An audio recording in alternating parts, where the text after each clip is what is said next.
The stars looked different from the observation deck of Earth's orbital defense platform. Captain William Carter stood with his hands clasped behind his back, watching the tiny pinprick of light grow larger against the black backdrop of space. After 20 years in Earth's space forces, he thought nothing could surprise him anymore. He was wrong. "Sir, the alien vessel will dock in 10 minutes, said Lieutenant Olivia Green, her voice steady despite the historic moment unfolding before them. Carter nodded. "Is the welcome team ready?" "Yes, sir. Security is in place, but keeping a low profile as ordered. The translation systems are online, and the meeting room is prepared." The approaching ship was unlike anything humans had built. It moved with impossible grace, its hull shimmering with colors that shouldn't exist in the vacuum of space. 3 days ago, this vessel had appeared at the edge of the solar system and transmitted a simple message in perfect English. "We come in peace as representatives of the Galactic Council. We wish to welcome humanity to the galactic community. After decades of searching the stars for signs of intelligent life, they had found us instead." Carter straightened his uniform. As the highest-ranking officer on the station, the job of first contact had fallen to him. The politicians and diplomats would arrive from Earth tomorrow, but today, humanity's first impression rested on his shoulders. "Remember," he told his team as they walked toward the docking bay, "we represent all of Earth today. Let's show them we can be respectful, but not submissive." The alien ship connected to the station with a soft hiss. Carter felt the slight vibration through his boots as pressure equalized between the vessels. The outer door slid open. 3 beings stepped through. The tallest stood nearly 7 feet, with blue-tinted skin that seemed to shimmer under the station's lights. 4 arms emerged, from a torso covered in what looked like ceremonial armor. Its face was almost human-like, but with larger eyes that blinked sideways. Beside it stood a smaller creature with red scales and a long neck. It moved like a dancer, each step precise and measured. Its hands had 7 fingers each, carrying what looked like advanced tablets. The third visitor was the most alien of all, a floating mass of translucent tentacles surrounding a central core that pulsed with soft light. It had no recognizable face, yet Carter felt certain it was studying him intently. "Welcome to Earth Space Station Unity," Carter said, bowing slightly. "I am Captain William Carter of Earth's United Space Force." The tallest alien stepped forward. "I am High Diplomat Zekthar of the Veldari, Senior Representative of the Galactic Council." Its voice came through the translation system with surprising clarity. "With me are Data Minister Krav of the Saurians and Observer Mist Who Thinks, from the Collective." Carter led them to the prepared meeting room, where refreshments sat untouched on the table. The humans and aliens sat across from each other, the moment heavy with history. "For 10,000 years, Zekthar began, the Galactic Council has united species across this arm of the galaxy. We bring peace, technology, and protection to all who join our community. Your world has reached the development stage where contact is permitted." "We appreciate your visit," Carter replied. "Humanity has long wondered if we were alone in the universe." The floating alien, Mist Who Thinks, pulsed brighter. "You are far from alone, Captain. The Council includes over 1,000 species, each with their own unique perspective." The scaled alien Krav placed a small device on the table. It projected a 3-dimensional map of the galaxy, with thousands of points of light scattered throughout. "The green points represent Council worlds," Krav explained. "As you can see, you are surrounded by civilization on all sides." Carter studied the map carefully. Earth appeared as a blue dot, with no other colors nearby. "And we never detected any signals from these civilizations?" "Council protocol restricts emissions that might influence developing worlds," Zekthar said. "We watched your progress from afar, waiting for the right moment to welcome you." Carter felt a strange chill at those words. They had been watching Earth perhaps for centuries without humans ever knowing. "Now we bring you this gift," Zekthar continued, as Krav placed a small crystal on the table. "The Standard Treaty of Integration. Once signed by your world leaders, Earth will become a protected protectorate of the Council. Your people will receive technology, medical advances, and access to the stars." Carter picked up the crystal. The translation system in his ear began reading the treaty terms: restrictions on human expansion, limits on military development, council oversight of Earth governments, resource taxation. And in exchange for these benefits? Carter asked. Carefully. You will, of course, need to adjust some of your more primitive ways, Zekthar said smoothly. All species must adapt to join the greater community. Your independent military forces would be absorbed into council protection fleets. Your expansion would be directed to approved regions. Your more aggressive tendencies would need to be controlled through council-approved methods. Lieutenant, Green shifted uncomfortably beside Carter. He could feel the tension from his team without looking at them. And if we wish to maintain our independence while establishing friendly relations? Carter asked. The three aliens exchanged glances. Mist Who Thinks pulsed rapidly with colors. That is not how the Council operates, Zekthar said firmly. The galaxy is dangerous. Isolated species rarely survive. The Council protects its members. By controlling them, Carter said quietly. By guiding them, Zekthar corrected. Your species is young, impulsive. Without proper oversight, humans could destabilize centuries of peace. Carter set the crystal down and stood up. His team followed his lead. High Diplomat Zekthar, I thank you for coming all this way. I will ensure your proposal reaches our world leaders. However, I must be honest. Humans value their freedom above almost everything else. All species say this at first, Krav said dismissively. Yet all come to appreciate council protection. Carter smiled politely. We appreciate the offer, but I suspect we'll pass. The room went silent. The three aliens stared at him with expressions he couldn't read. No species has ever rejected council membership, Zekthar said slowly. The benefits far outweigh the minor sacrifices. Perhaps to you, Carter replied, but we humans have a long history of rejecting control, even when it comes with benefits. This is most irregular, Mist Who Thinks pulsed. The council algorithms predicted 98.3% acceptance probability. Carter laughed. If there's one thing you should learn about humans, it's that we rarely do what's expected. The meeting ended abruptly. Carter escorted the aliens back to their ship with formal politeness. As Zekthar entered their vessel, he turned to Carter one last time. Your people have made a grave mistake, Captain. The Council does not take rejection lightly. Carter stood straight. The stars of Earth's night sky reflected in his eyes. Neither do we, High Diplomat. Neither do we. As the alien ship detached and moved away from the station, Lieutenant Green stepped up beside him. Sir, was that wise? They seemed unsettled by your response. Carter watched the ship shrink to a distant point of light. I don't know, Lieutenant, but I know this. Humanity deserves better than becoming a controlled species in someone else's empire, no matter how benevolent they claim to be. He turned away from the viewport. Contact Earth Command. Tell them we need an emergency meeting of the United Nations. I think we just started something big.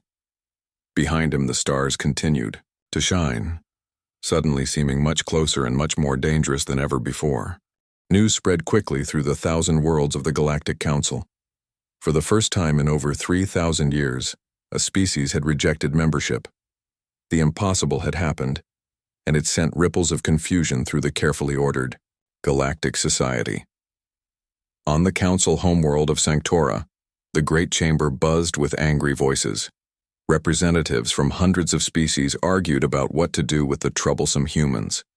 The massive room, built from crystal and living metal, amplified their voices into a storm of noise. High Diplomat Zekthar stood before the Council leadership ring, the 7 oldest and most powerful species who guided Council policy. Their platforms floated above the main floor, symbolizing their elevated status. The humans are dangerous, Zekthar insisted. They question everything. They reject our wisdom. Their history is filled with conflict and rebellion. Supreme Counselor Vex of the Dravna leaned forward, his scaled face tight with anger. Then we should contain them now before they spread their chaos. Perhaps we should try to understand them better first, suggested Elder Loom of the Eldrith, her body of swirling light pulsing gently. humans have developed in isolation. Their perspective may offer insights we have forgotten. The debate might have continued for days, as council deliberations often did, but a sudden commotion at the chamber entrance silenced all voices. Security drones swarmed toward the doors as they slid open. A human woman walked calmly into the council chamber. She wore a simple blue suit and carried no visible weapons, yet her presence caused immediate alarm. Unscheduled visitors never entered the sacred chamber. It simply wasn't done. Security drones surrounded her, scanning for threats, but she ignored them and continued walking toward the central speaking platform. "Who dares interrupt council proceedings?" demanded Supreme Counselor Vex. The woman stopped at the platform and looked up at the leadership ring without fear or awe. "My name is Susan Miller. I am the ambassador from Earth, and I request the right to address this council." Voices erupted in protest. Some delegates called for her immediate removal. Others demanded to know how she had bypassed Sanctora's legendary security systems. Elder Loom raised her glowing appendages, calling for quiet. "Let us hear what the human has to say. Her presence here shows either great courage or great foolishness. Either way, it deserves our attention." The chamber reluctantly fell silent. Susan Miller stepped onto the speaking platform, which glowed blue beneath her feet. The translation systems hummed to life, ready to convert her words into the 100 languages of the council.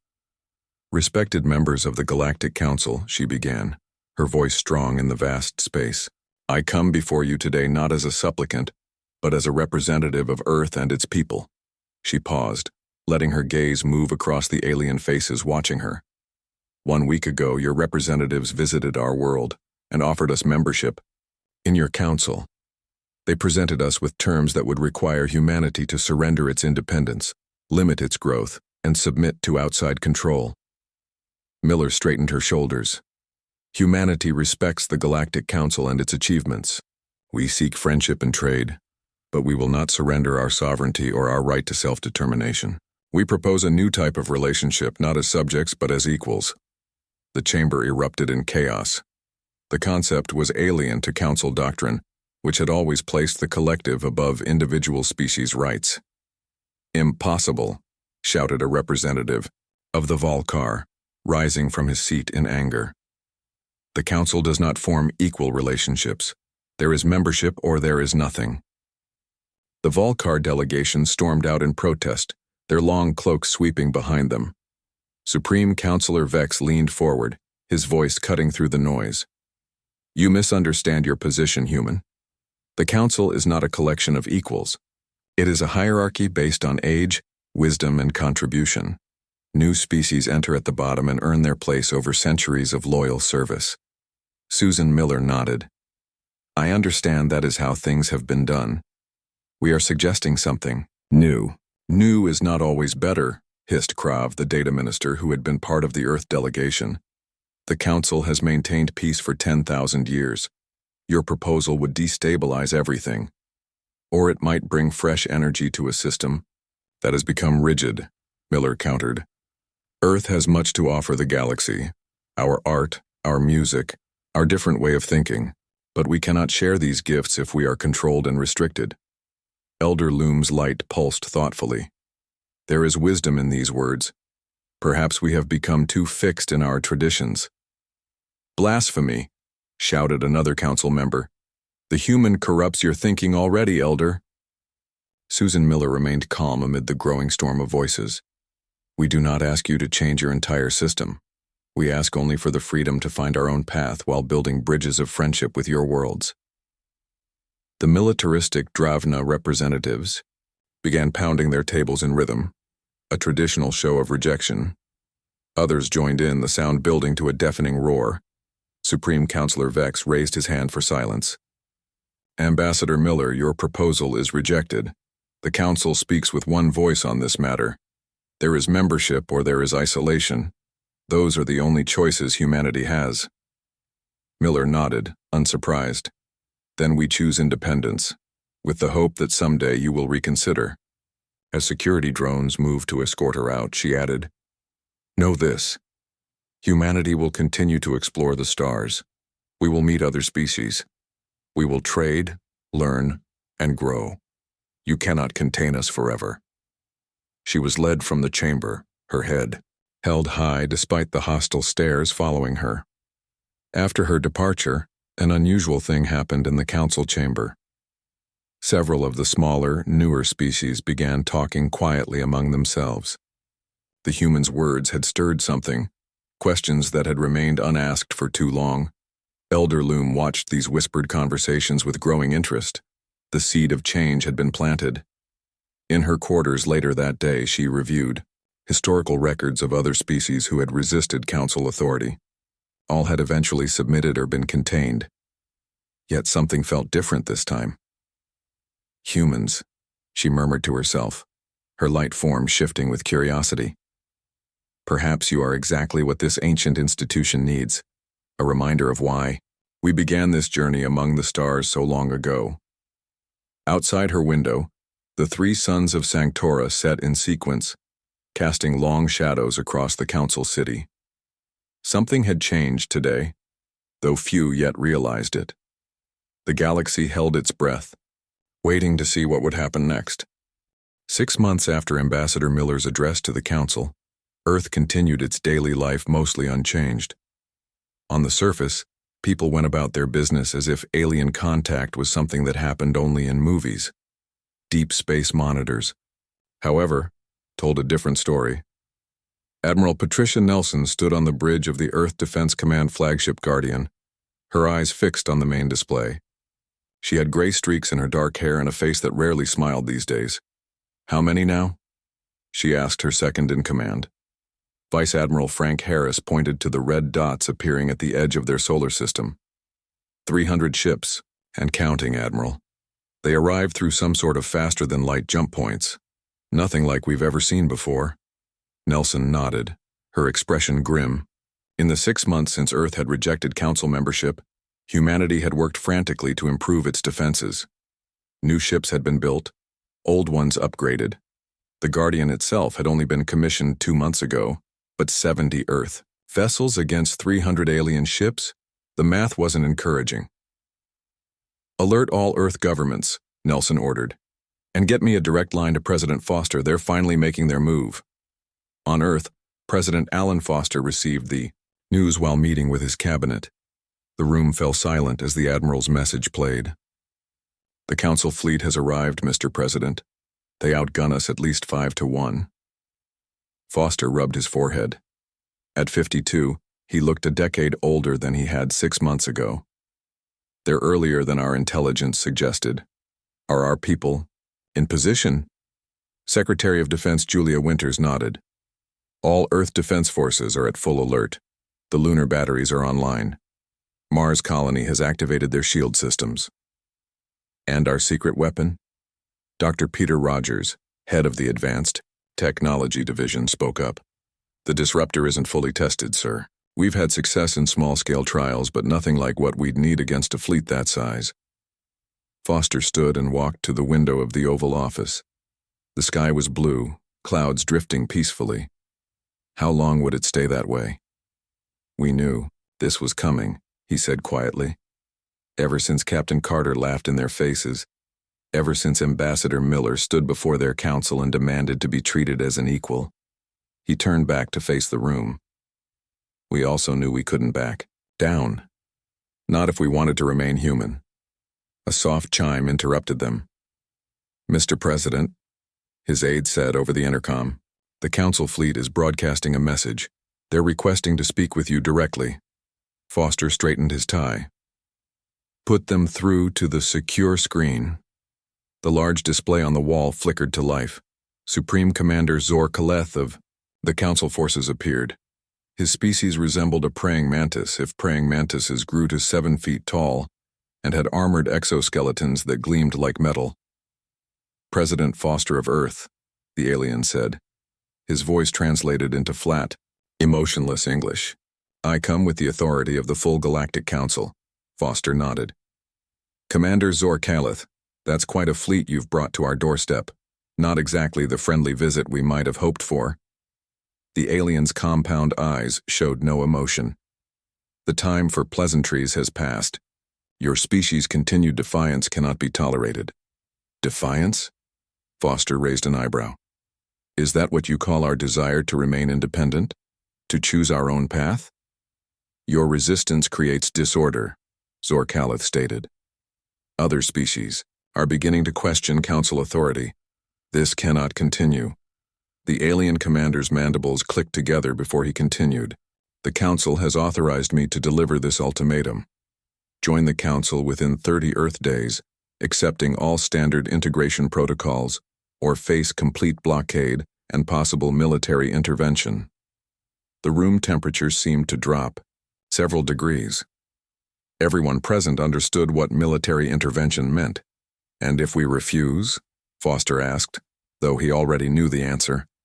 Then your colonies will be isolated. Your ships will be disabled. Your planet will be contained, until your people understand the necessity of Council guidance. Foster looked around at the faces of his advisors. Some showed fear, others anger. All showed resolve. We will need to discuss your proposal, Foster said carefully. 30 days is acceptable. We will have our answer before then. The alien commander nodded once. We will hold position at the edge of your system awaiting your response. Choose wisely, President Foster. The Council has never lost a containment action. The screen went dark. Secretary of State Laura Wilson let out a breath she hadn't realized she was holding. What now, Mr. President? Foster's voice was steady. Now we call a global emergency summit. Every nation, every leader.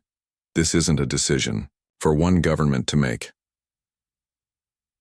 3 days later, the United Nations headquarters in New York hosted the largest gathering of world leaders in human history. Every country was represented as they debated Earth's future. Military leaders pushed for immediate action. We won't get stronger by waiting, General Chris Powell argued. If we hit them now, we might surprise them. Diplomats urged caution. We don't know enough about their technology, Ambassador Victor Rodriguez countered. A direct confrontation could be disastrous. For 2 days, the debate raged. Scientists presented what little they knew about Council technology.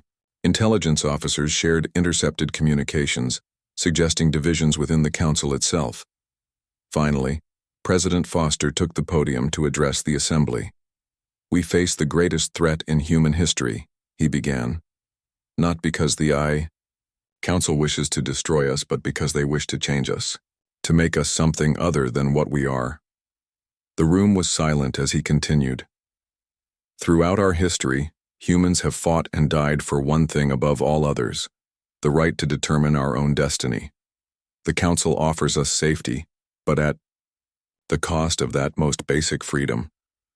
Foster looked around the room, meeting the eyes of leaders from every corner of Earth. I cannot and will not make this decision alone. Each of you must vote on behalf of your people. But know this, whatever we decide, we must stand together. United or divided, free or controlled, but together. The vote took hours. Nations large and small cast their ballots. When the final tally was announced, Foster wasn't surprised. Despite their differences, humans had always valued one thing above all else: freedom. That evening, in a broadcast seen by every human on Earth and its colonies, Foster delivered humanity's answer to the waiting Council fleet. We will not be coerced. We will not be threatened. We will not surrender what makes us human. If the Council cannot accept friendship between equals, then we are prepared to stand alone. Across the solar system, Earth ships moved into defensive positions. The Council fleet began advancing. The galaxy held its breath. 3 days before the Council's deadline, Admiral Nelson paced the bridge of the Guardian. Earth's fleet of 70 ships had taken up defensive positions around the planet. The Council armada waited at the edge of the solar system, a constant reminder of the threat hanging over humanity. Status report, Nelson demanded. All systems operational, Admiral, Lieutenant Commander Steve Jackson replied. The Mars defense grid is online. Lunar batteries are charged and ready. Nelson nodded, but her eyes revealed her concern. Despite humanity's best efforts, the coming battle seemed impossible to win. Their scientists had worked day and night to understand and adapt Council technology from the small samples they had. but they were still hopelessly outmatched. "Admiral," the communications officer called out suddenly. "We're detecting a massive energy signature at the far edge of the system. It's like nothing we've ever seen before." On the main screen, a point of light appeared, growing rapidly larger. At first, Nelson thought it might be Council reinforcements, but the energy signature was different. "Unknown vessel approaching," Jackson reported, his voice tight. "Its size is... Ma'am, if these readings are correct, it's at least 4 times larger than the biggest Council ship." The ship that emerged from what appeared to be a tear in space itself defied description. It moved with impossible grace for its enormous size, its hull shimmering with colors that seemed to shift and change. It dwarfed even the largest Council vessels. "They're broadcasting on all frequencies," the communications officer said. "Put it through," Nelson ordered, bracing herself for yet another threat. Instead, a gentle voice filled the bridge. "Greetings, defenders of Earth. I am Eon of the Eldrith. I come in peace and request permission to speak with your leaders." Nelson exchanged glances with her officers. The Eldrith were one of the oldest species in the Council, according to the information Ambassador Miller had brought back. They rarely involved themselves in Council politics. "This is Admiral Patricia Nelson of Earth Defense Command. State your purpose, Eon of the Eldrith." "I wish to offer an alternative to the conflict that approaches," the voice replied. "May I send a representative to speak with your leaders?" After a brief consultation with President Foster, Nelson granted permission. Within the hour, a small craft departed from the massive Eldrith vessel, bypassing the Council blockade as if it weren't even there. In the White House garden, President Foster waited with his advisors. The small craft landed silently on the lawn, its hull opening like the petals of a flower. The being that emerged was unlike any alien humanity had encountered so far. Eon appeared as a swirling mass of golden light that vaguely resembled a human form. Where a face might be, patterns of light shifted and changed, somehow conveying emotions without features. "President Foster," the being said, its voice seeming to come from the air itself. "Thank you for meeting with me." Foster nodded, hiding his amazement. "Your arrival is unexpected, but welcome. Please join us inside." In the cabinet room, Eon explained why the Eldrith had come. "We have watched humanity with growing interest," the light being said. "Unlike most species encountered by the Council, humans developed without outside influence. This has created a unique perspective we find valuable." Secretary of Defense Winters leaned forward. "Valuable how?" "The Council has grown stagnant," Eon explained, light patterns shifting in what might have been sadness. "For millennia, we have absorbed species and erased their uniqueness in the name of harmony. But true progress comes from diversity, not uniformity." Foster studied the alien carefully. "Are you saying you support our independence?" "I am saying that the Eldrith believe the Council itself needs to change," Eon replied. "For too long, the Council has followed the same path: expansion, absorption, control. We have forgotten how to grow, how to learn." The alien moved closer, its light casting golden shadows across the room. "Your species refuses to be controlled. You question everything. You challenge assumptions that have stood unchallenged for thousands of years. This is exactly what the galaxy needs." Vice President Alice Cooper frowned. "The Council fleet at our doorstep doesn't seem to agree with you." Eon's light dimmed slightly. "The Council is divided on this matter. Most follow tradition blindly, fearing change. But others, particularly among the older species like my own, have begun to question our path." "What exactly are you proposing?" Foster asked. "An alliance," Eon said simply. "The Eldrith will support Earth's independence and help reform the Council itself. In return, humanity will share its creativity, its art, its unique way of seeing the universe." The room fell silent as the humans processed this offer. "You would stand against the Council?" Dr. Rogers asked, disbelief in his voice. "Your own people?" "We would stand for progress," Eon corrected. "The Council was formed to bring peace and cooperation to the galaxy. Somewhere along the way, we forgot that cooperation does not require Submission. Foster walked to the window, looking out at the sky. And if we agree? What happens when the Council fleet decides to attack anyway? The Eldrith are few in number, but we were among the first spacefaring races, Eon explained. Our technology exceeds even the Council's current understanding. We have already positioned 50 of our vessels between Earth and the Council fleet. This news sent a ripple of surprise through the room. 50 ships against 300? General. Powell scoffed. Eon's light pulsed with what might have been amusement. Numbers are not always the deciding factor, General. Trust that we can protect Earth while diplomacy takes its course. Foster turned back to face the alien. And what would this reformed council look like? Would Earth still be expected to follow council rules? The council would become what it was always meant to be, Eon said. A place of cooperation between equals, not a hierarchy of control. Membership would be voluntary. Sovereignty would be respected. Different paths would be celebrated, not eliminated. Secretary of State Wilson stepped forward. It sounds too good to be true. It will not be easy, Eon admitted. Change never is. There will be resistance. But know this. You are not alone in desiring freedom. Many species chafe under council restrictions. They need only see that another way is possible. Foster looked around at his advisors. Most seemed cautiously hopeful, though skepticism remained on some faces. We would need to discuss this proposal with the United Nations, Foster said carefully. This decision affects all of humanity. Eon's light brightened. Of course. I will remain as your guest while you consult your leaders. As the meeting ended, Secretary Wilson stared at the sky in wonder. We're really doing this, aren't we? Changing how an entire galaxy is governed. Foster nodded. That's what humans do. We change things. Across the solar system, council ships watched with growing concern as the Eldrith vessels maintained their protective formation around Earth. Something unprecedented was happening, and for the first time in thousands of years, the future of the galaxy was uncertain. The council deadline arrived. On Earth, people went about their day with an odd mix of fear and determination. Many looked up at the sky, wondering if it would be their last day of freedom. Admiral Nelson stood on the bridge of the Guardian, watching the tactical display. The Council fleet had begun to move, advancing slowly toward Earth. Between them and their target floated 50 massive Eldrith vessels, silent sentinels protecting humanity. They're hailing us, Lieutenant Commander Jackson. Reported Supreme Commander Zorkaleth appeared on screen, his insectoid features rigid with anger. This is your final warning.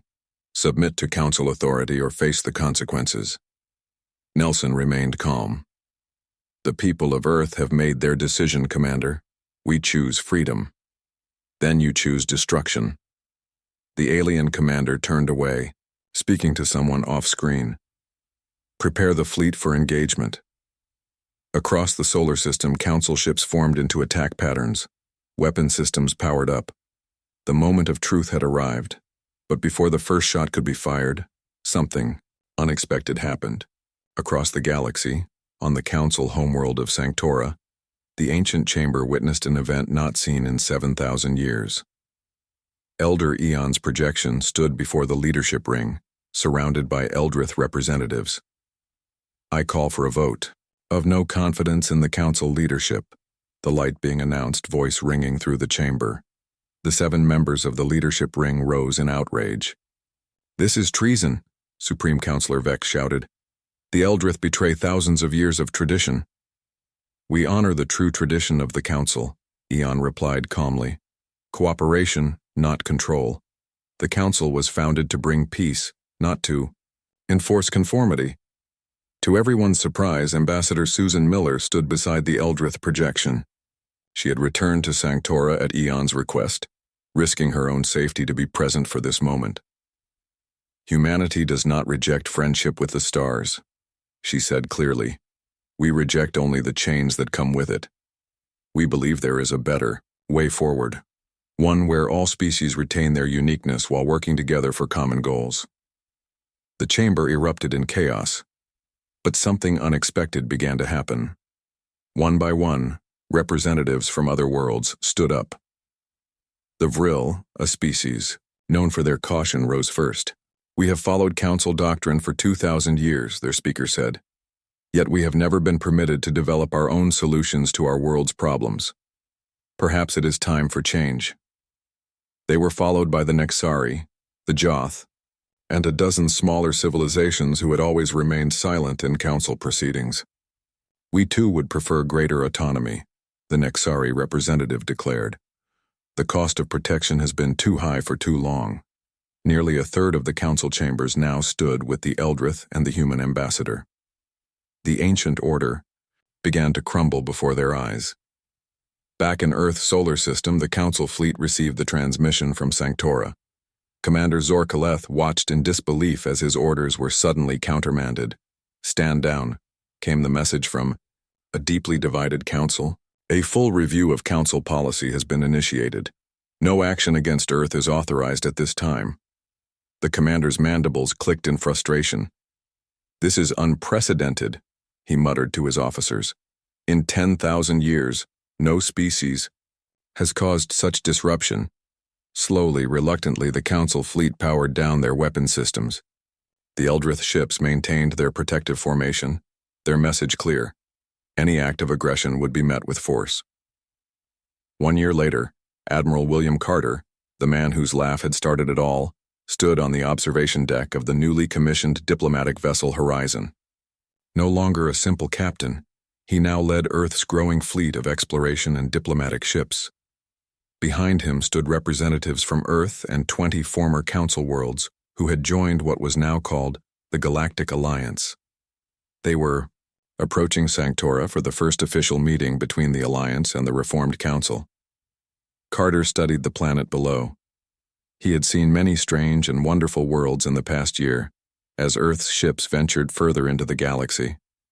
But Sanctora, with its 3 suns and crystal cities, still took his breath away. "Did you ever imagine that refusing a simple treaty would lead to all this?" asked Vice Admiral Ryan Maxwell, gesturing toward the rebuilt council chambers where representatives of both the Alliance and the Reformed Council would meet as equals for the first time. Carter shook his head. "I just did what any human would do when told they couldn't choose their own path. I said no." The new chambers were different from the old. Gone was the hierarchy of platforms that had placed the leadership ring above all others. Now all representatives sat in a true circle, symbolic of their equal status. Ambassador Miller led the Earth delegation into the chamber, smiling as she saw familiar faces among the alien representatives. Elder Eon's light form pulsed in greeting. "The first joint session of the Council and the Alliance is now open," announced the meeting facilitator, a neutral party chosen by both groups. Miller took her place at the table. "On behalf of Earth and the Alliance worlds, I extend friendship and cooperation to all species of the galaxy. Today marks a new beginning." Elder Eon spoke next. "For too long, the Council forgot its true purpose. We sought to control rather than to guide. Today we remember the wisdom of diversity. Different paths lead to new discoveries that benefit us all." The meetings would last for weeks as the two groups established protocols for trade, scientific exchange, and mutual defense. It would not be easy. Thousands of years of council tradition could not be undone in a day. But as Miller looked around the table at the diverse life forms gathered there, she felt a surge of hope. Humanity had found its place among the stars, not by surrendering what made them human, but by standing firm for those values. Below them, the chambers gleamed in the light of Sanctora's twin suns, a symbol of the new order, where humanity's rejection of the old ways had created something better. A galaxy where difference was celebrated rather than erased, where cooperation didn't require submission. The galaxy would never be the same again. And that was exactly what it needed.